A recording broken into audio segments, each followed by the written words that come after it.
Hey everyone, I'm the creative analytic that's created Lundinky News. I would say at the age of 10, my dad handed me my first acoustic guitar, nylon string, and urging me to focus on classical music. That was his thing. As a matter of fact, when I saw sheet music, he would play it on at that time it was tapes or a record player, and he would continue to play this music, and he'd shown me the sheet music to all these songs, and I thought it looked like a foreign language to me. It was crazy. But then after a while, brainwashing me, I started to kind of dig it. I never told anybody. I never told anybody at school, as a matter of fact, until it was like the last day of school. And I said, hey, by the way, I play classical music, but now classical musicians look way cooler now than they did back then. Black tie and everything. But anyways, I tend to do this. I go like off tangent. But anyway, so he has me playing the acoustic guitar. I mean, not even playing. He has me doing scales. It must have been like 6 months solid doing scales up and down the fretboard, developing calluses on my fingers, creating dexterity in my fingers. And this routine seemed like it lasted an eternity. And I immersed myself in the routine, and overall, over time, my skills progressed. Kind of embarked on private lessons. His name was Kenton Youngstrom. He's now at Pepperdine under Christopher Parkening. And, eventually I started doing college courses with my dad. I mean, he wasn't even supposed to, but supposed to bring me. But I kind of learned there. And also, there was a guy that I thought was phenomenal. He was my goal. He was my target. He was like, that's the guy that I want to be better than. And so it really propelled me to just work harder. So private lessons, college courses, these all harbored the dreams of, he harbored the dreams of me becoming a classical guitarist. And so after a while, I just kind of went through life, unexpected turns, built up a family, pursued, higher education, delved into a financial career in corporate America, navigated the myriad of other experiences. Then the guitar once that was primary is now a secondary part of my life. Became a passive companion for an extended period of time. Then I'm in a good place. I heard this guy named Jesse Cook. You can probably hear him right now. But he's a vibrant samba guitarist, and he was collaborating with other musicians remotely. I'm like, wow, this is really cool. This reignited my passion, to be honest with you. This guy reignited my passion. I'm a classical guitarist, trained classical guitarist, but overall, it was like becoming the main thing in my life. So life, now I'm in a good place. And so I'm like, how am I gonna, I've been in the business world forever.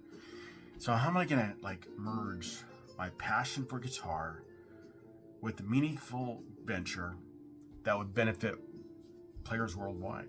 So enter Lundinky News by Lundinky.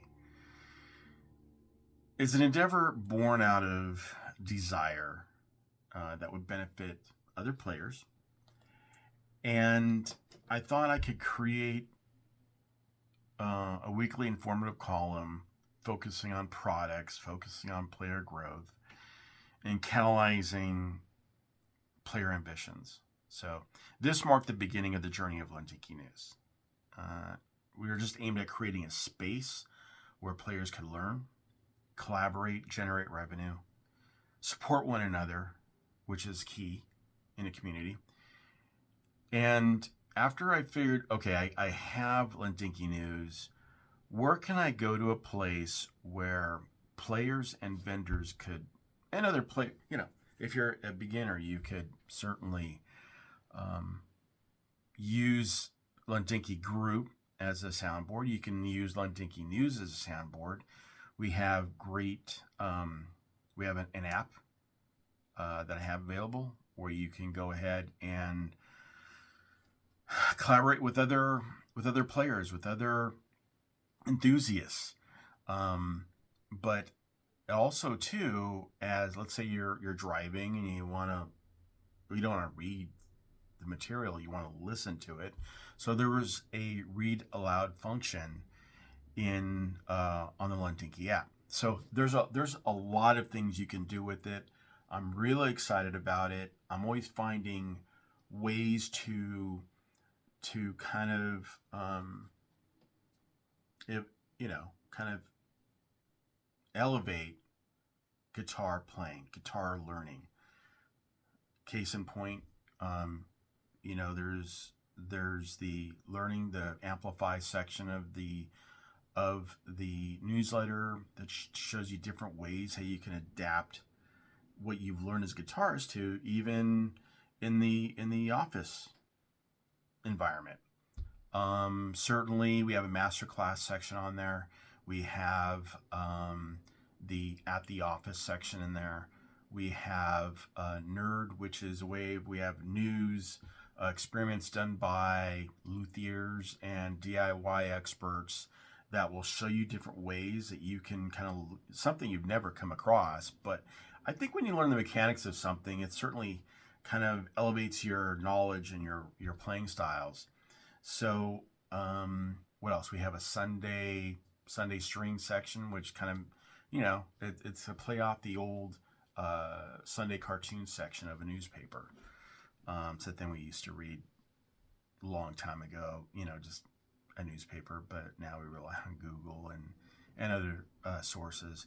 But anyways, Lundinky News is your source for information, for evolving as a player, for player growth.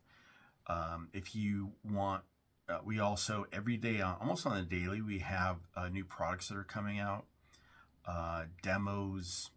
If you want to see demos, that's on there. So we also have a podcast. So we'll be adding more to that podcast soon. We'll be adding a section for luthiers to come on. So I'm going to be collaborating with a couple of DIY guy that's located in England, a DIY luthier located in Nova Scotia. And I will add, because my friend will say he's a luthier too. So these are both luthiers, DIY guys. And then we're going to go on there as a podcast and just kind of talk about stuff, talk about different ways of maintaining your guitar, of fixing your guitar, and things you can use, tools. And also, I'll be featuring artists. There's an artist that I'm working with right now. His name is Trevor Kidd. He's phenomenal. He's an amazing artist. He's an amazing human being to begin with.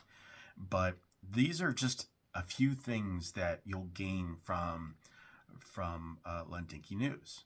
And so, anyways, I look forward to speaking with you in the future. I'll be doing some lives on Instagram. And I want to make this the world's biggest guitar community ever. Now, I have to tell you, I was at NAMM this past January.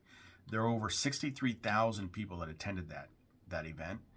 And I just want to make it way bigger.